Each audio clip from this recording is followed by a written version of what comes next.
It's a farmer's market unlike many others. To begin with, it's indoors, and also you can buy more than just fruit and vegetables here. How did this idea originate in the first place? Well, there was actually a group of founding vendors who they really wanted to start a market that was committed to outreach. So they started the market actually in a parking lot.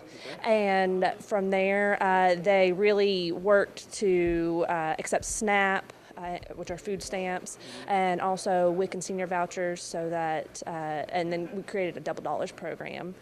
And so it kind of grew from there. When you Google farmer's market, you think of food only, at least I do, but this is more than just fruits and vegetables, isn't it? Most definitely. We have a stained glass vendor, we have a hemp oil vendor, we have a wooden toy vendor, all sorts of different types of crafts, jewelry, quilted items as well. Well, usually people are kind of surprised of how many people are here and what the options are. For somebody who's never been here, sometimes it's kind of a shock to them, the kind of items that we have. You're inside today, but you said normally you take your fruits and vegetables outside, right? Yeah, I kind of specialize in watermelons, cantaloupes, and pumpkins, so I'm a melon farmer. Okay. And it makes no sense for me to pack melons inside the farmer's market, so I usually bring a wagon and we sell off a wagon outside. Why do you do this? What's fun about it for you? Well, I'm a third-generation produce farmer, so... Okay. I did other things for a while. I went to college to get off the farm, but my grandpa was a produce farmer and my dad was, so it's kind of just bred into us. We've been farming our whole life. How unique of a concept would you say this is? I think that we're a pretty unique market. When we have people from out of town who come and visit, they really say it's remarkable. We're called Community Farmers Market, and there's really a good community feel that you get. People don't just come to shop; they come to kind of hang out for a while, talk to their friends, eat breakfast or lunch, and really, that along with our outreach efforts, I feel really are different from a lot of other markets. What do you see the future for this market? Do you see it continuing to grow through the years?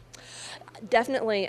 We definitely want to, continue to invite vendors in, as well as continue our outreach as far as, making sure that we have plenty of programs to offer, both limited income families, children, anything like that. It seems to grow every year. At the beginning, some people thought it might be a fad, but I think the local food movement is more than a fad. I don't think it's going away anytime soon. So, it wouldn't be against the possibilities of maybe growing out of this location, move to another. But I do think that what we have to do is what we'll do. And if we grow out of this location, we'll move to a bigger one. How important is the local community in the success of this market?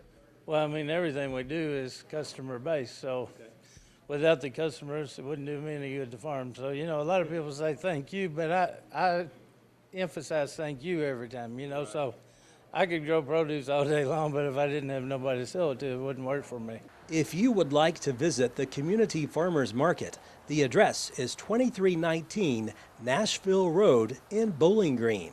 They're open on Tuesdays from 2 in the afternoon until 6 p.m. and on Saturdays from 8 a.m. until 1 p.m.